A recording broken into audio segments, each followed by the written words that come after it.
Indonesia representative, Ms. Angela Kirna, to deliver her opening remarks.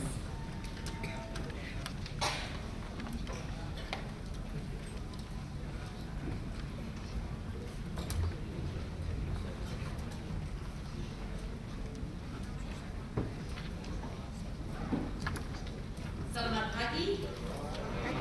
Your Excellency, the Minister of Women's Empowerment and Child Protection, Ibu Linda Gumala, His Excellency, the Minister of Social Affairs, Bapak Salim Segaf Ali Chufri, Her Excellency, Ibu Nina Surajani, who's representing the Minister of Bapanas, distinguished government representatives, UN officials, fellow representatives of international organisations, distinguished presenters from all parts of Indonesia and from other countries, all conference participants, their colleagues of SMERA and UNICEF.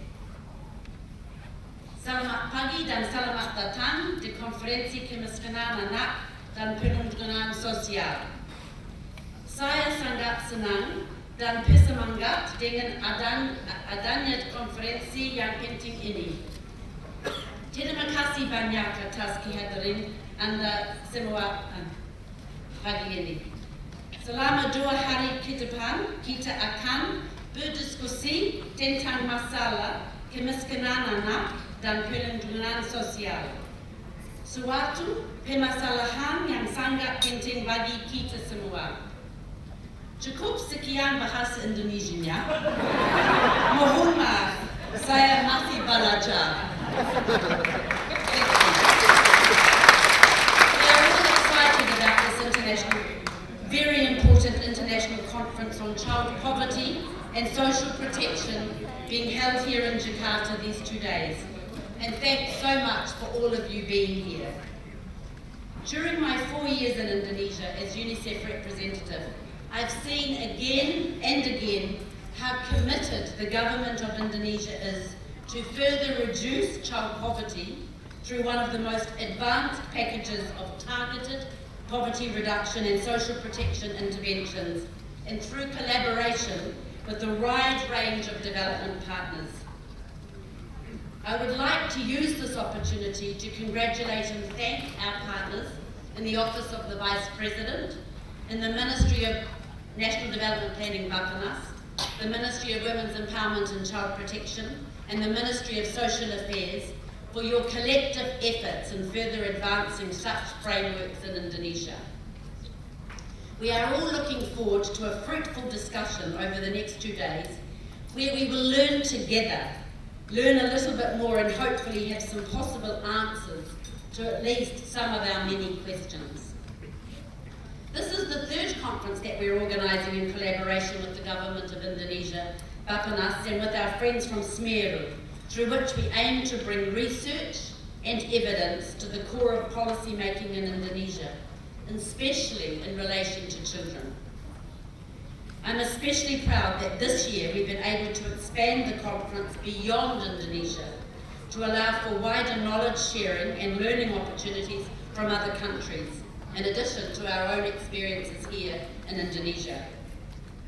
As we all know, poverty affects all ages of all people, but the impact on children is especially detrimental. Last year, Indonesia's child poverty study, the first one ever, showed that 28% of all children in Indonesia live in households that belong to the poorest quintile. But child poverty is not only about income.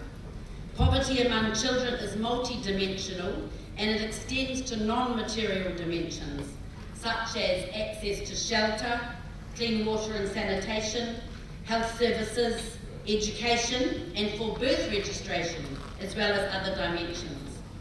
Poverty also exposes children much more to the risk of harm, abuse and exploitation, all of which contribute to further deprivation of children's rights.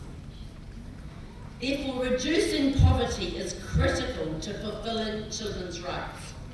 As we know, poverty is often handed down from one generation to the next.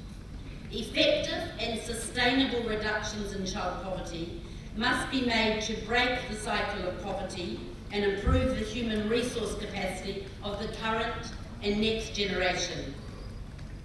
Experience in recent years has shown us that social protection interventions, such as cash transfers, are very effective in reducing the impact of child poverty, particularly if the schemes are designed in a way that they reach the poorest and the most vulnerable children. Social protection is a safeguard for reducing disparities and ensuring that no child is left behind as we achieve the MDGs. The Indonesia Child Poverty Study shows that while more than 50% of poor children live in Java and Bali, provincial poverty rates remain highest in eastern Indonesia. In East Nusa Tenggara, for instance, the rate reaches more than 36%. Children living in female-headed households are more at risk to experience extreme poverty than those that live in male-headed households. We know that children in rural areas experience more extreme poverty than those in urban areas. Indonesia has made great advances in building a social protection system that is sensitive to child-specific needs. Bantuan Operasional Sekolah, BOS, and the Beasiswa Siswa Miskin scholarship for students from poor families improve the quality and access to basic education for poor children. The PKH provides cash to poor families so that they can access better health care and education. And the PKSR aims to improve marginalised children, and that list goes on and on. UNICEF is very pleased to be working closely with the government of Indonesia and partner institutions to strengthen the focus of social protection systems for Indonesian children.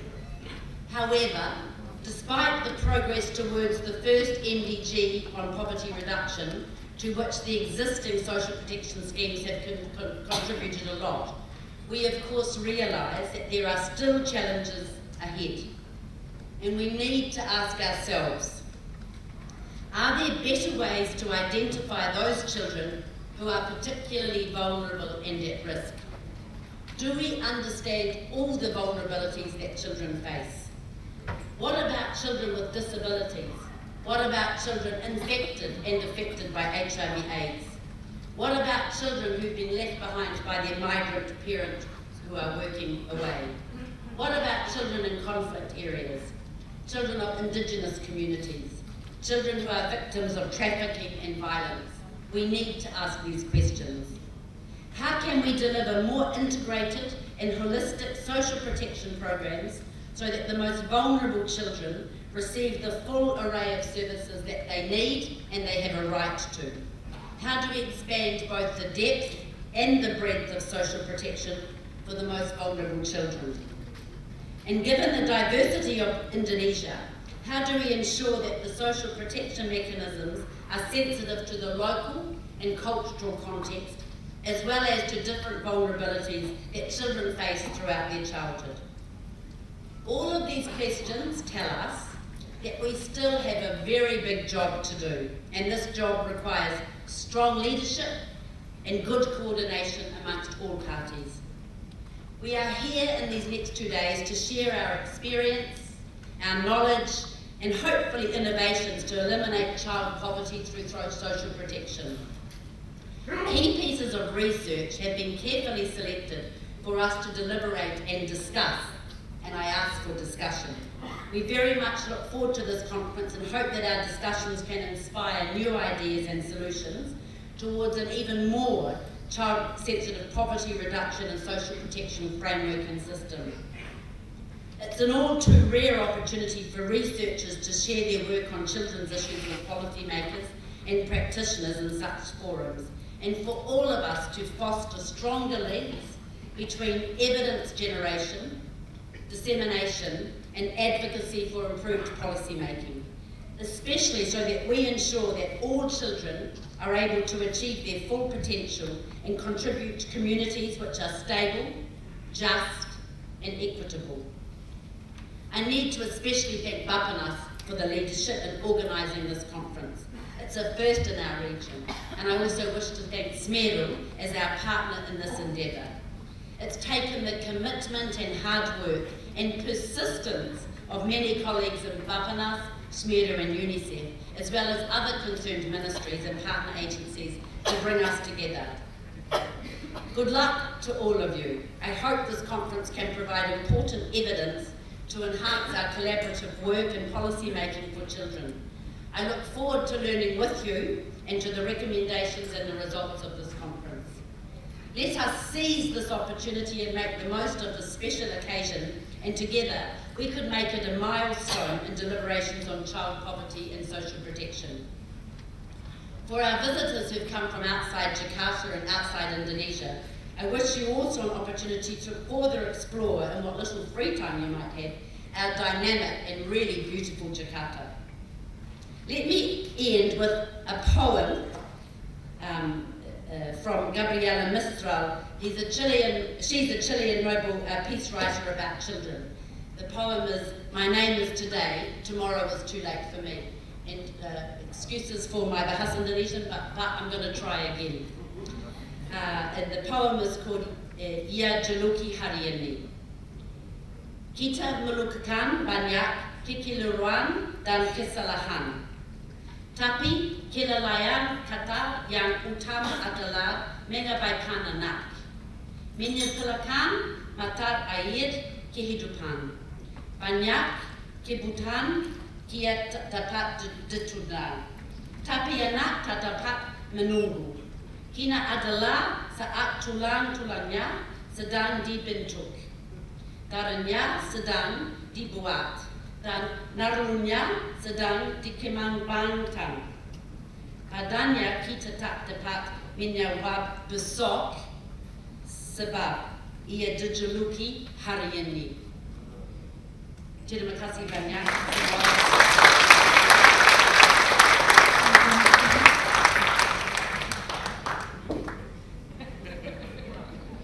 Distinguished guests, ladies and gentlemen, now we would like to respectfully invite Ibu Nina Sarjunani, representing of Minister of National Development Planning, to deliver her opening remarks. Kepada Ibu Nina dengan hormat kami silakan.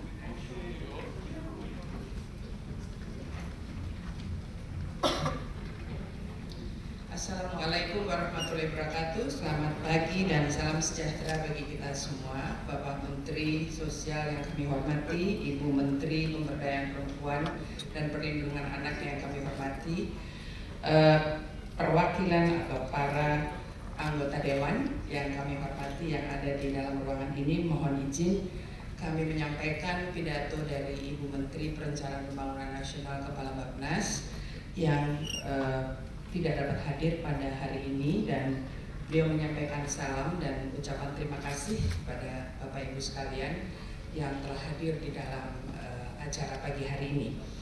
Perkenankan kami membacakan pidato beliau. Yang terhormat Ibu Menteri Negara Pemberdayaan Perempuan dan Perlindungan Anak, yang terhormat Bapak Menteri Sosial, yang terhormat Bapak Ibu para anggota Dewan Perwakilan Rakyat, yang terhormat Kepala Perwakilan UNICEF di Indonesia, para perwakilan mitra pembangunan, yang terhormat Bapak Ibu Saudara para pejabat dari kementerian dan lembaga, yang terhormat para narasumber, pembahas dan moderator, serta para undangan dan hadirin yang berbahagia. Assalamualaikum warahmatullahi wabarakatuh. Selamat pagi dan salam sejahtera untuk kita semua. Pertama-tama marilah kita panjatkan puji syukur kehadirat Tuhan Yang Maha Kuasa atas limpahan rahmat dan karunia-Nya, sehingga kita semua dapat menghadiri konferensi kemiskinan anak dan perlindungan sosial pada pagi ini. Konferensi ini dilaksanakan dalam kerangka program kerjasama pemerintah Indonesia dengan UNICEF dan Lembaga Penelitian Semeru. Kami ucapkan selamat atas terselenggaranya konferensi ini dan terima kasih kepada UNICEF dan Semeru yang telah menjadi mitra kerjasama pemerintah Indonesia untuk terlaksananya konferensi pada pagi hari ini. Konferensi ini merupakan pertemuan yang sangat strategis karena merupakan forum yang mempertemukan para peneliti dengan para perumus kebijakan dan pelaksana berbagai program perlindungan dan peningkatan kesejahteraan anak Indonesia untuk mendiskusikan isu-isu kemiskinan anak dan perlindungan sosial yang dilaksanakan dalam upaya memenuhi hak-hak anak.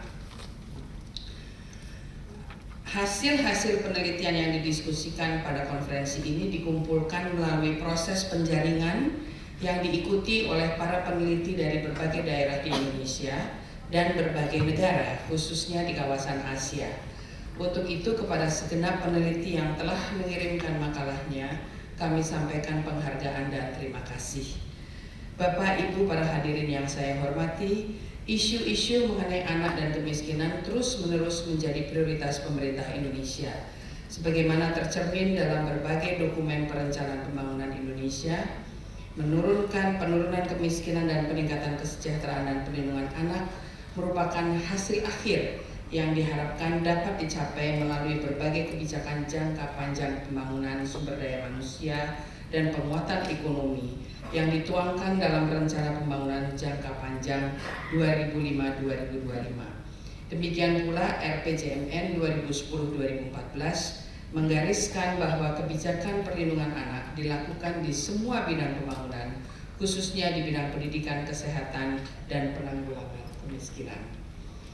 Sesuai dengan Undang-Undang 23 tahun 2002 tentang perlindungan anak, anak mencakup penduduk yang berusia 18 tahun dan belum menikah, termasuk anak yang masih dalam kandungan. Hak-hak anak yang harus dipenuhi meliputi hak-hak untuk hidup, tumbuh, berkembang, dan berpartisipasi dalam berbagai aspek kehidupan, serta mendapat perlindungan dari berbagai tindak kekerasan, perdagangan anak, eksploitasi, dan diskriminasi. Bapak, Ibu, para hadirin yang saya hormati, sejauh ini Indonesia telah mencatat berbagai kemajuan berkaitan dengan peningkatan kesejahteraan dan perlindungan anak. Evaluasi paruh waktu RPJMN 2009-2014 memperlihatkan adanya kemajuan di bidang pendidikan seperti ditunjukkan oleh peningkatan angka partisipasi murni sekolah dasar dan madrasah ibtidaiyah dan pendidikan sederajat dari 95,4% pada tahun 2009 menjadi 95,69% pada tahun 2012. Peningkatan APM sekolah menengah pertama dan madrasah sanawiyah serta pendidikan sederajat dari 75,6% pada tahun 2009 menjadi 77,7% pada tahun 2012, dan peningkatan angka partisipasi murni sekolah menengah atas, sekolah menengah kejuruan, dan madrasah aliyah dan pendidikan sederajat dari 69,6% pada tahun 2009 menjadi 76,5% pada tahun 2011.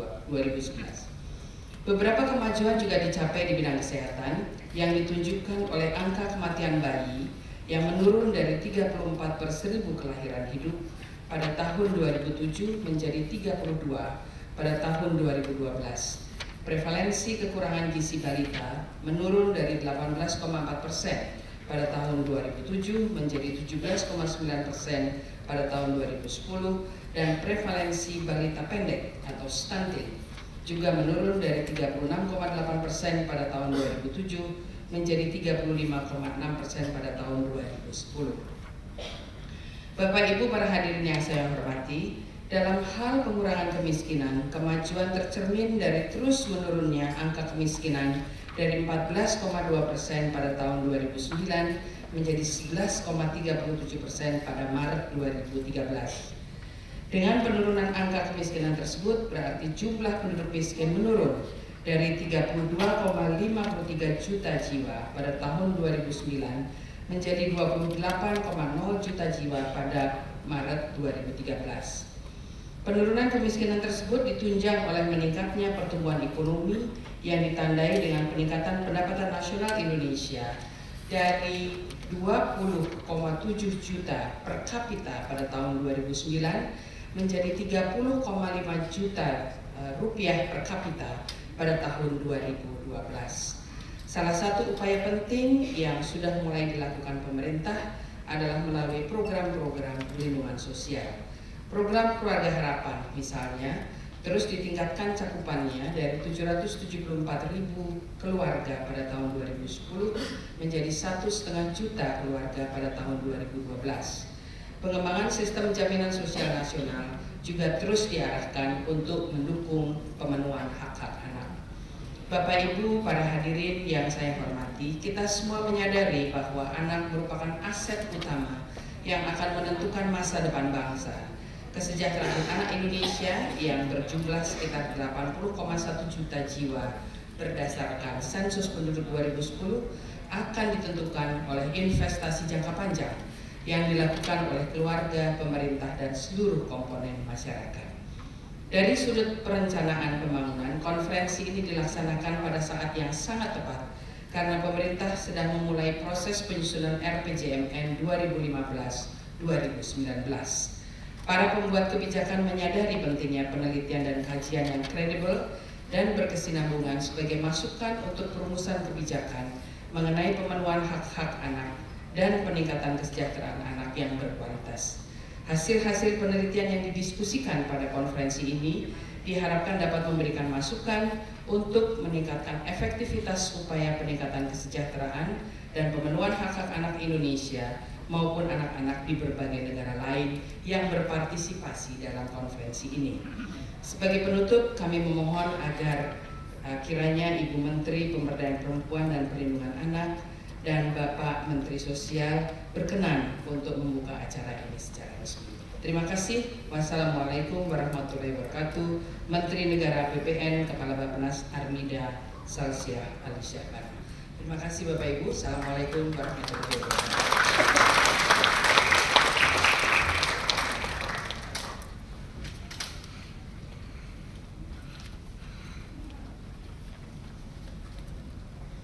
Distinguished guests, ladies and gentlemen, now we would like to respectfully invite Minister of Social Affairs, Bapak Salim Segaf Al-Jufri, to deliver his opening remarks. Kepada Bapak Salim Segaf Al-Jufri, dengan hormat kami silakan.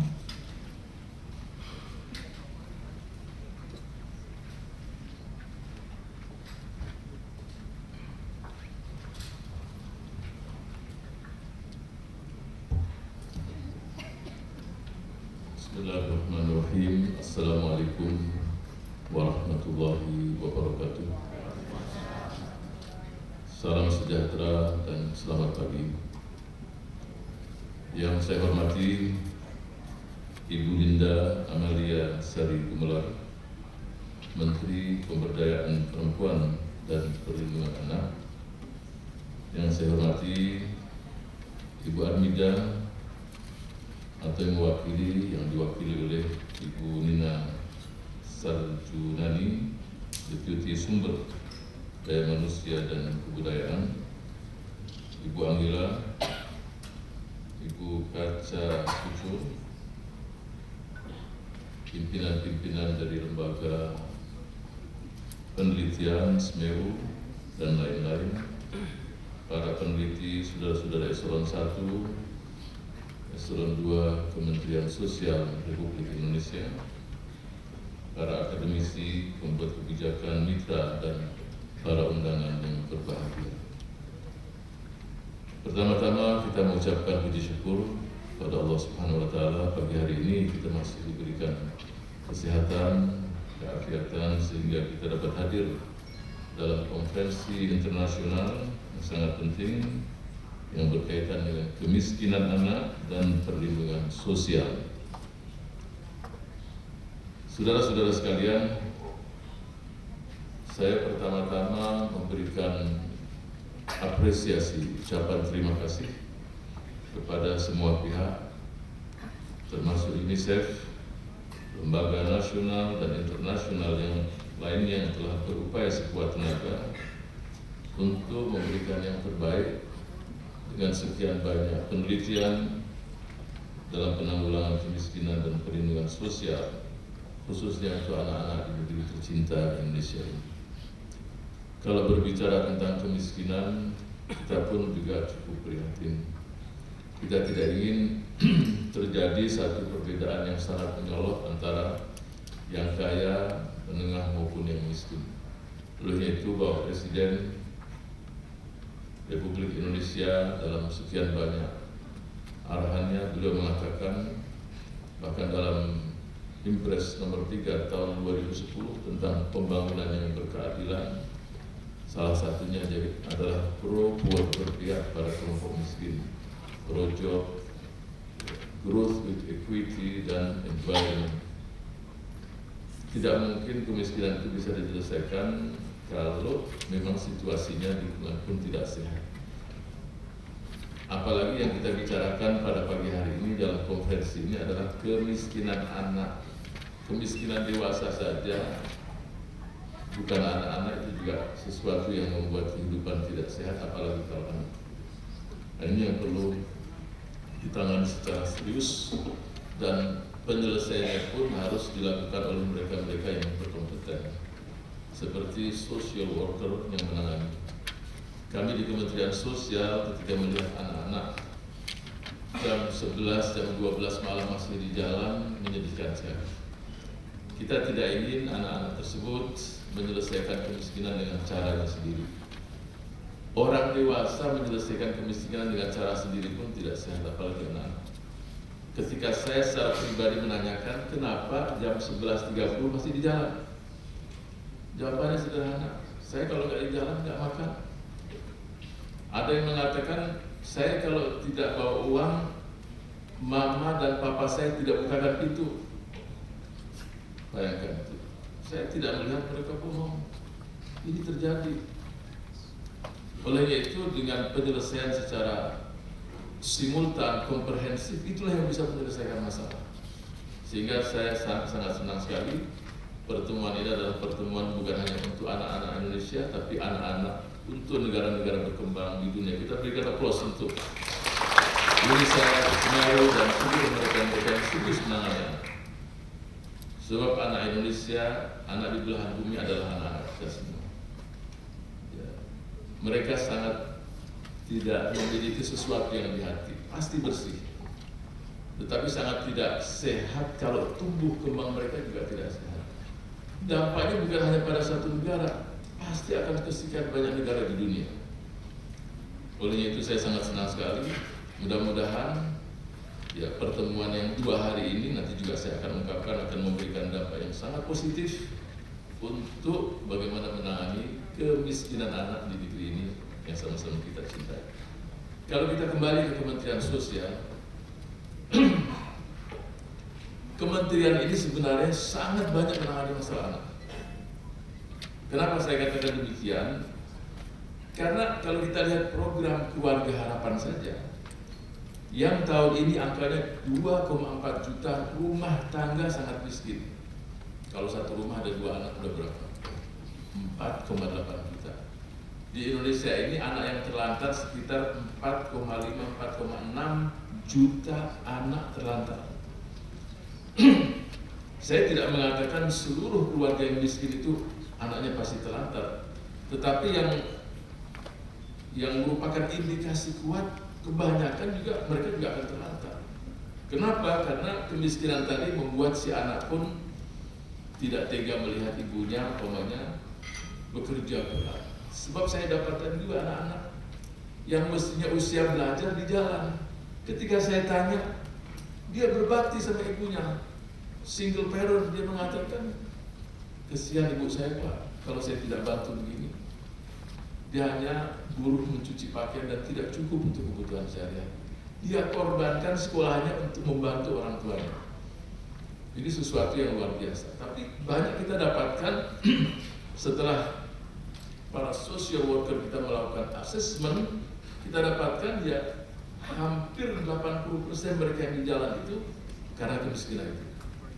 Bahkan ada yang berminggu-minggu di pinggir rel kereta api yang kotanya dari Citayam dan lain sebagainya. Saya kalau tidak bawa uang, ibu saya nggak bukakan pintu.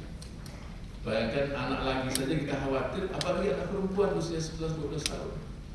Saya sekali lagi berharap agar pertemuan ini memunculkan tulisan-tulisan yang aplikatif, yang bisa, riset yang bisa dipraktekkan di lapangan. Riset yang membumi, bukan hanya di awal saja, kemudian selesai konferensi, selesai permasalahan tersebut, bertemu dengan konferensi berikutnya. Berarti kalau itu terjadi tidak ada sinergi, tidak ada kolaborasi, tidak ada koordinasi, dan hanya pertemuan basa-basi menurut saya, kemudian selesai begitu saja. Tapi saya yakin, saya optimis dengan kehadiran saudara-saudara sekalian, dari lembaga-lembaga yang memang concern untuk menangani masalah anak. Insya Allah saya optimis kita mampu untuk memberikan contoh dan ini bisa diaplikasikan, bisa dipraktikkan untuk negara-negara lain. Saudara-saudara sekalian,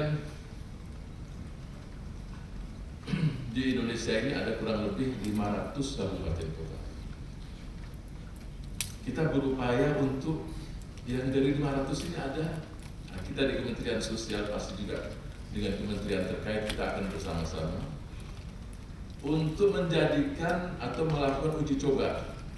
Nah, kami di Kementerian Sosial sudah melansing 5 kabupaten kota sejahtera. Uji coba ini. Sumatera saya ambil 1 Payakumbuh, kemudian Jawa Barat di Kota Sukabumi, Jawa Tengah Kabupaten Sragen, kemudian di Kalimantan Kabupaten Berau dan di Sulawesi Selatan Kabupaten Bantai. Yang saya maksudkan dengan uji coba tersebut dan ini keinginan dari kota dan kabupaten tersebut adalah bagaimana menangani permasalahan-permasalahan kemiskinan sosial secara one-stop services. Yang membuat permasalahan adalah yang kita dapatkan di lapangan, mereka yang mendapatkan permasalahan kesulitan sosial ekonomi diselesaikan secara parsial, masing-masing menyelesaikan dengan pendapat dan keinginan sendiri. Contoh umpamanya wanita yang rawan sosial ekonomi, ini diselesaikan dengan cara bagaimana bisa mendapatkan uang pada hari itu, dengan menjual diri, dengan apa saja. Anak tadi miskin, kemudian orang tuanya menyuruh ke jalan untuk meminta-minta. Kemudian contoh yang banyak. Kita buat percontohan tersebut dan ini kita sampaikan dalam pertemuan ASEAN kemarin di Siem Reap di Kamboja yang judulnya, tema umumnya adalah Development for All. Di situ dijelaskan, dibahas berkaitan dengan kekerasan pada anak, pada perempuan, kemiskinan dan lain sebagainya. Kita memberikan contoh, memberikan masukan bahwa penyelesaiannya pun harus komprehensif, tidak bisa dengan cara-cara parsial.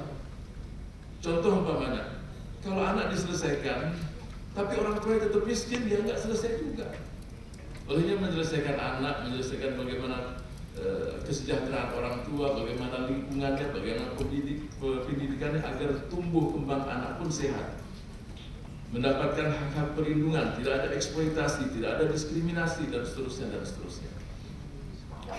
Kita mencoba, pasti Kementerian Sosial tidak mungkin melakukan sendiri, pasti dengan Kementerian BPPA, dengan bagaimana memberikan masukan, kebijakan, pasti dengan kementerian-kementerian yang lain, pasti dengan lembaga-lembaga sosial, dengan LSM, dengan seluruh yang concern masalah anak. Nanti kota tersebut, kota yang ramah anak, ramah lansia, ramah penyandang disabilitas, pengangguran menurun, kemiskinan pun menurun.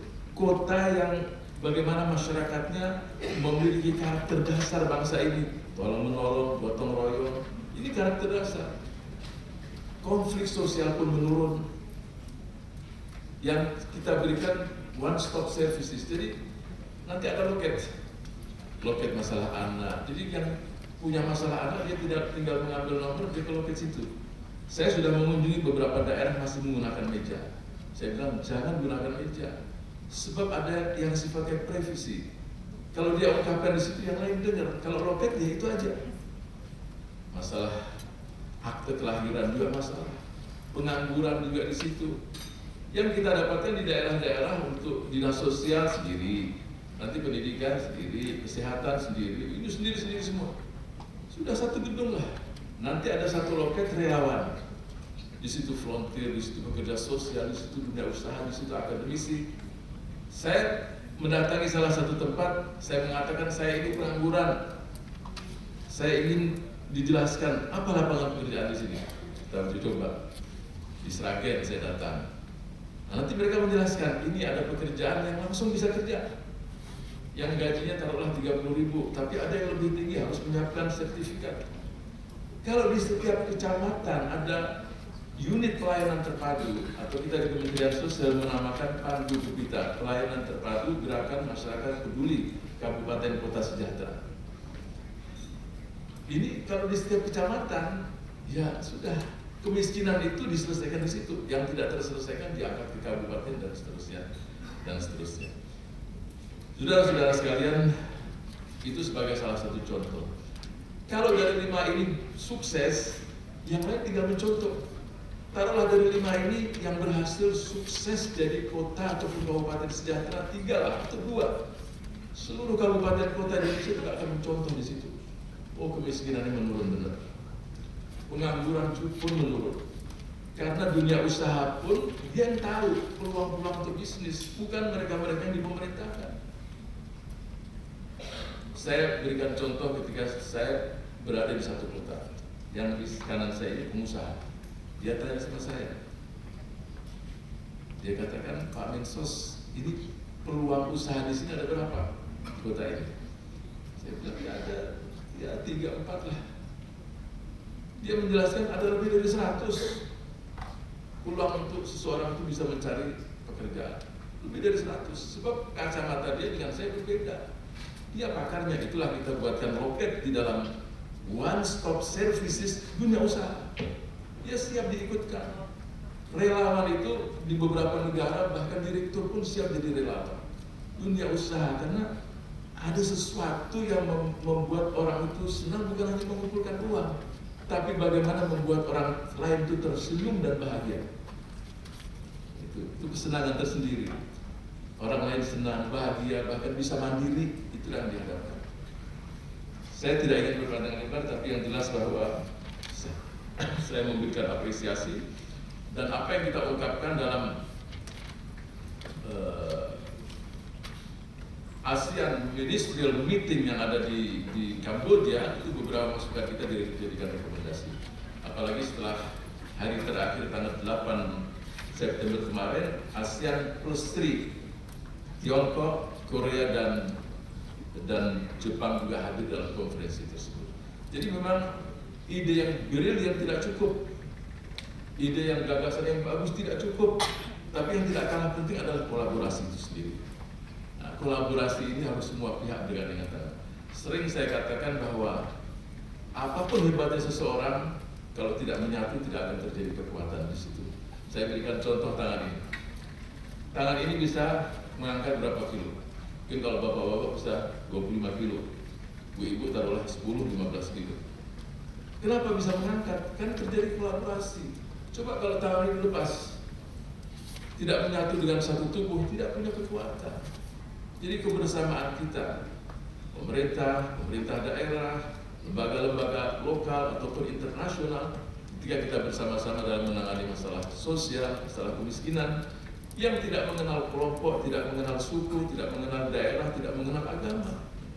Saya yakin dengan kerjasama yang sangat bagus ini, insya Allah, mudah-mudahan Indonesia pun bisa memberikan contoh untuk negara-negara lain dalam penanganan kemiskinan tersebut. Terakhir saya ucapkan juga terima kasih dan penghargaan seperti yang saya ungkapkan tadi pada penyelenggara konferensi, UNICEF, Semeru, Bappenas, termasuk juga para penyaji yang telah memberikan kontribusi besar dengan penelitiannya dan lain sebagainya, dan semuanya itu juga akan memberikan dampak yang sangat positif untuk hasil-hasil yang bisa direkomendasikan dalam konferensi ini. Semoga konferensi ini menghasilkan gagasan-gagasan baru, khususnya untuk transformasi dan perubahan paradigma dalam beberapa hal. Yang pertama adalah menciptakan pelayanan terkoordinasi seperti yang saya singgung tadi, berdasarkan sistem yang terintegrasi. Kedua, pelayanan komprehensif seperti yang saya sebutkan tadi, ini penting sekali ya. Yang selalu berorientasi pada pencegahan dan intervensi dini. Ini penting sebab kalau sudah terjadi ya, permasalahan lebih sulit lagi. Dan yang ketiga adalah fokus pada pendekatan berpusat pada keluarga. Jadi tidak cukup masalah anak, ya masalah orang tua dan keluarga harus diselesaikan, yang akhirnya juga menciptakan kemandirian pada mereka-mereka yang mengalami kemiskinan itu sendiri. Itulah yang saya dapat sampaikan pada pertemuan ini. Selamat dan mudah-mudahan sukses dalam konferensi kaitan dengan kemiskinan anak di 2 hari. Mudah-mudahan apa yang kita lakukan mendapatkan ridha Allah Subhanahu wa taala. Terima kasih. Wassalamualaikum warahmatullahi wabarakatuh.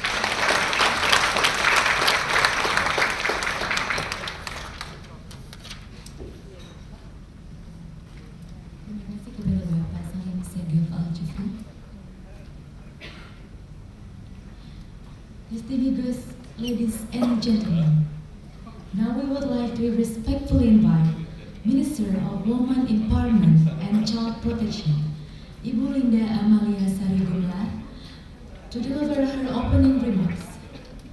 Kepada Ibu Linda dengan hormat kami silakan.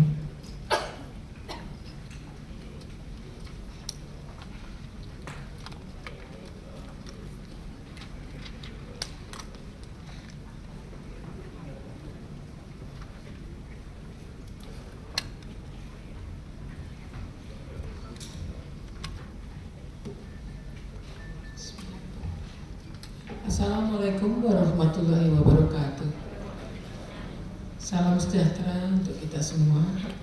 Yang saya hormati Menteri Sosial Bapak Dr. Salim Segaf Al-Jufri beserta yang saya hormati jajaran beliau, dan saya sayangi, hormati dan banggakan Ibu Nina Sarjunani yang dalam hal ini mewakili Menteri Bappenas selaku Deputi Sumber Daya Manusia dan Kebudayaan, Ibu Angela Kening, UNICEF Representatif Indonesia, Pak Asep, Direktur Semeru Research Institute, pimpinan lembaga penelitian, para akademisi, para undangan, hadirin yang berbahagia, rekan-rekan media yang saya hormati.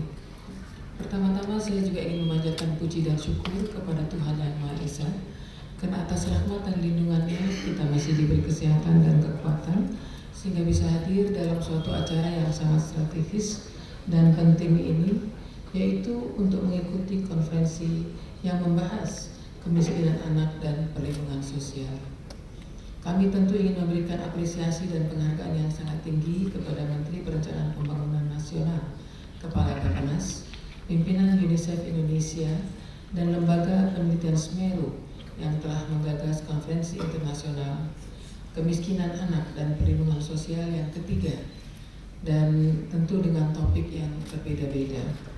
Kabinet Indonesia Bersatu kedua dengan perubahan nomenklatur dari Kementerian Pemberdayaan Perempuan yang ditambah dengan perlindungan anak. Dengan demikian tentu menjadi sangat strategis dari upaya pemerintah untuk, namun masa tersebut juga merupakan bagian siklus hidup yang paling rentan. Orang bisa bilang kalau ada seorang manusia yang sudah dewasa, bagaimana sikap, perilaku, dan tindakan dia dalam mengambil keputusan, coba dilihat waktu dia masa anak-anak dan tumbuh kembangnya seperti apa. Nanti bisa kita lihat tuh nggak jauh beda pengalaman dia waktu tumbuh kembang dengan pada saat dia sudah menjadi orang dewasa, kepribadiannya seperti apa, itu sangat mempengaruhi.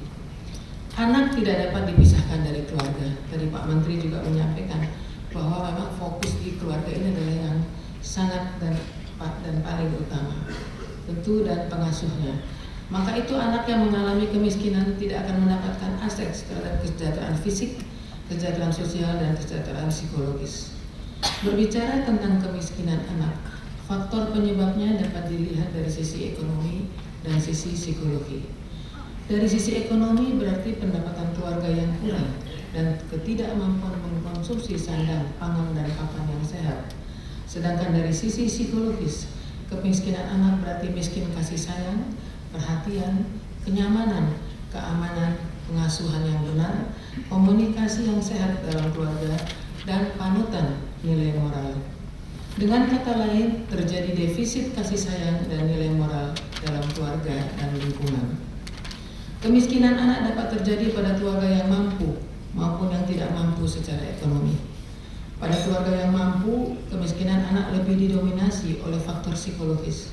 Sedangkan pada keluarga yang tidak mampu, kemiskinan anak dapat dikarenakan faktor ekonomi dan psikologi. Meskipun demikian, kedua faktor tersebut dapat berdampak pada proses tumbuh kembang anak, di mana anak antara lain menjadi tidak mampu berpartisipasi, mengalami perasaan takut, tidak punya harapan masa depan, dan tidak memiliki konsep diri yang baik. Mengingat kemiskinan anak berdampak pada multidimensi, maka penyelesaiannya harus bersifat holistik dan terpadu serta lintas sektor. Pada umumnya metode yang biasa digunakan untuk mengukur kemiskinan adalah tingkat pengeluaran dan konsumsi. Berarti seorang dianggap miskin jika tingkat pengeluaran atau konsumsi di bawah tingkat minimum tertentu atau di bawah garis kemiskinan dalam pemenuhan kebutuhan dasarnya. Sampai saat ini ukuran kemiskinan yang ada hanya memberikan pemahaman tentang kemiskinan secara makro berdasarkan konsumsi dan pendapatan, tetapi tidak mampu memberikan gambaran tentang kemiskinan dari sisi psikologi atau non-ekonomi.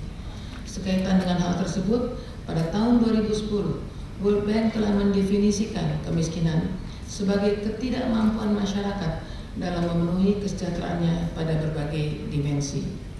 Apabila kemiskinan terjadi terus-menerus, maka akan berdampak jangka panjang terhadap pertumbuhan ekonomi, sosial, dan budaya atau suatu bangsa. Sosial dan budaya suatu bangsa. Penurunan pertumbuhan ekonomi global dapat diatasi dengan perbaikan program perlindungan sosial agar tidak berdampak kepada orang miskin. Perbaikan program perlindungan sosial tidak berarti penambahan anggaran baru, tetapi perbaikan target penerima program perlindungan sosial yang pada akhirnya akan mengurangi dampak yang ditimbulkan oleh penurunan pertumbuhan ekonomi. Salah satu di antaranya melalui berbagai distribusi bantuan sosial, yaitu menjamin pangan, pendidikan, dan kesehatan bagi anak dan perempuan. Dalam jangka panjang, hal ini akan memberikan dampak ungkit terhadap investasi sumber daya manusia yang berkualitas dan akan mampu mendukung pertumbuhan ekonomi. Selain itu, dalam jangka pendek akan meredam gejala sosial. Hadirin yang saya hormati, secara proporsional jumlah anak Indonesia cukup besar. Saya menggunakan hasil sensus penduduk tahun 2010. 34,6% penduduk Indonesia adalah anak-anak usia 0 sampai 17 tahun atau 81,4 juta dari 237,6 juta penduduk Indonesia yang kita tahu sekarang jumlahnya bertambah. Data Susenas tahun 2009 menunjukkan bahwa sekitar 28% anak tinggal pada rumah tangga miskin, rumah tangga termiskin. 23% dalam kelompok termiskin kedua, sedangkan hanya 13% berada pada kelompok terkaya.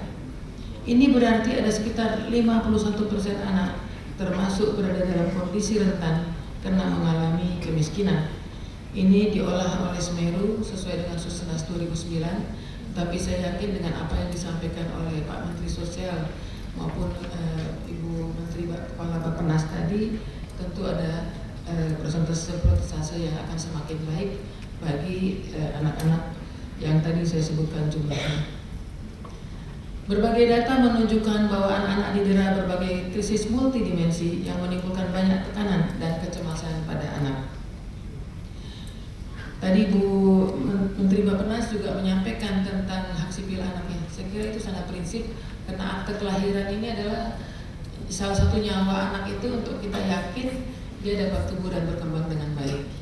Oleh karena itu memang hak sipil anak ini juga harus diberikan perhatian yang cukup karena memang dari data yang ada masih banyak anak Indonesia yang belum mendapatkan akte kelahirannya sebagai pemenuhan hak-hak sipilnya. Di satu sisi masalah kemiskinan dan kebodohan mengancam anak-anak kita, sementara di sisi lain pengasuhan anak yang kurang tepat dalam keluarga dan sistem ekonomi makro yang cenderung mengabaikan perlindungan sosial bagi anak mendorong terciptanya lingkungan yang tidak nyaman dan aman untuk tumbuh kembang anak. Untuk mengatasi permasalahan yang kompleks tersebut dibutuhkan kebijakan yang holistik dan integratif, yaitu kebijakan perlindungan sosial yang ramah anak yang menjamin tersedianya layanan dasar bagi anak, termasuk anak yang berkebutuhan khusus, berupa kesehatan, gizi, pendidikan anak usia dini, air bersih, dan sanitasi. Selain itu, kebijakan tersebut harus menjamin adanya bantuan untuk mengurangi dampak dari pengangguran bagi orang tua yang memiliki anak yang berkebutuhan khusus. Kebijakan perlindungan sosial yang ramah anak diharapkan memberikan dukungan investasi terhadap pendidikan tanpa diskriminasi gender, usia atau status anak dalam keluarga. Yang sekarang ini masih kental budaya bahwa yang menjadi primadona di dalam keluarga itu adalah anak sulung. Saya kira ini harus kita rubah mindset ini. Kemudian juga menghindari terhambatnya tumbuh kembang dan perlindungan anak karena kekerasan, eksploitasi, penelantaran, perlakuan salah. Misalnya anak yang menjadi pekerja atau pekerja anak, pengemis, prostitusi anak, dan lain sebagainya. Kemudian tidak mendapat makanan bergizi, akses sekolah dan belajar, serta akses kesehatan. Kemudian mendukung adanya pengasuhan alternatif di luar sistem panti bagi anak-anak terlantar yang tidak memiliki pengasuh dan keluarga atau orang tua. Bapak Ibu hadirin yang berbahagia, keberhasilan pembangunan anak tidak terlepas dari keberhasilan pelaksanaan pembangunan pemberdayaan perempuan dan perwujudan kesetaraan gender dalam keluarga. Bagaimana anak laki-laki dan anak perempuan mendapatkan hak-haknya secara sama. Bagaimana kesempatan kepada anak laki-laki dan anak perempuan diberikan secara sama. Saya kira ini sangat penting.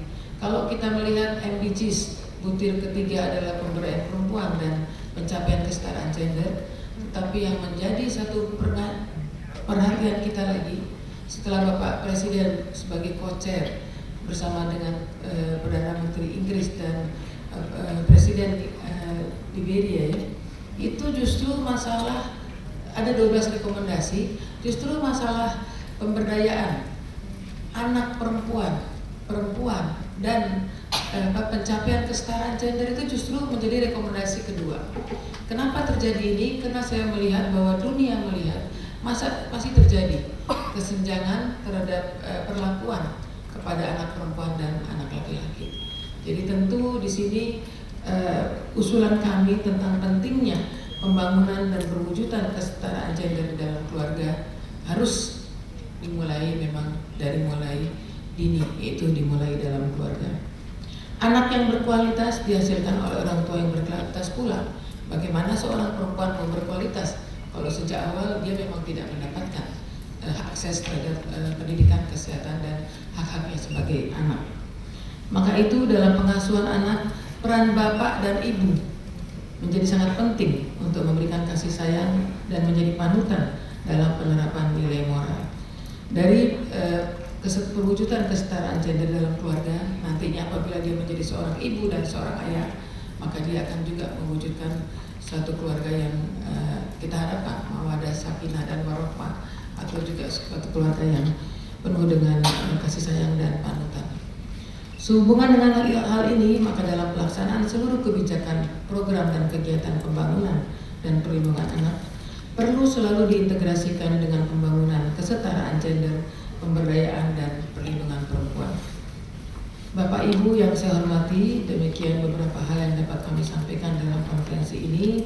Kami tentu menunggu hasil dari pertemuan ini, dan tentu juga seperti yang disampaikan Pak Menteri tadi, saya sangat mendukung apa yang beliau sampaikan, yaitu pentingnya satu one stop services ini Pak. Karena memang kami juga di KPPPA punya program menuju kota layak anak yang diambil dari kesepakatan bersama di PBB tahun 2000, yaitu World Fit for Children. Tujuannya adalah idola Indonesia layak anak, dan itu tentu harus dimulai dari kabupaten kota yang memang ini eranya adalah otonomi daerah. Tentu kekuatan itu ada di kabupaten kota, dan apa yang tadi Bapak sampaikan, ada 5 kabupaten kota sejahtera. Kabupaten atau kota sejahtera ini kebetulan sama dengan kabupaten kota yang mendapatkan penghargaan juga dari menuju kota layak anak itu. Jadi memang ini perlu satu koordinasi, dan alhamdulillah hal ini sudah terjadi, sehingga kita berharap keadaan akan lebih baik bagi pola asuh, bagi perlindungan anak, dan pemenuhan hak-hak anak. Kemudian kita semua mampu berharap menghadirkan dunia yang layak bagi anak, World Fit for Children. Apalagi dengan dukungan komitmen dan semangat dari berbagai pemangku kepentingan yang hadir pada konferensi internasional kemiskinan anak dan perlindungan sosial ini. Semoga Allah meridhoi upaya kita untuk menghapuskan kemiskinan anak dan memberikan perlindungan sosial yang ramah anak dan optimal. Apa yang menggarisbawahi yang disampaikan Bu Angela tadi, anak adalah bagian masa kini dan pemilik masa depan. Demikian, terima kasih.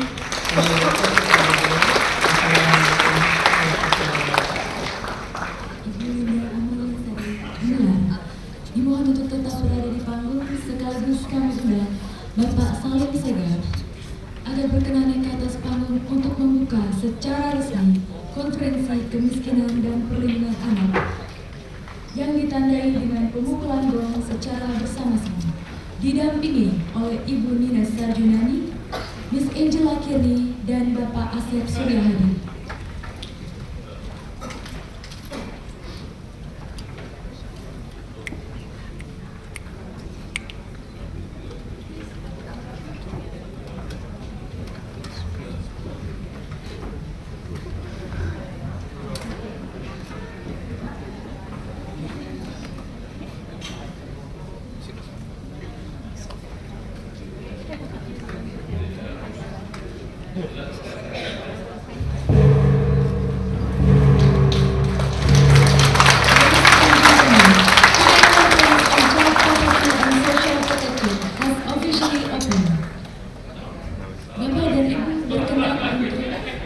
Tetap berada di panggung dan sesi foto bersama.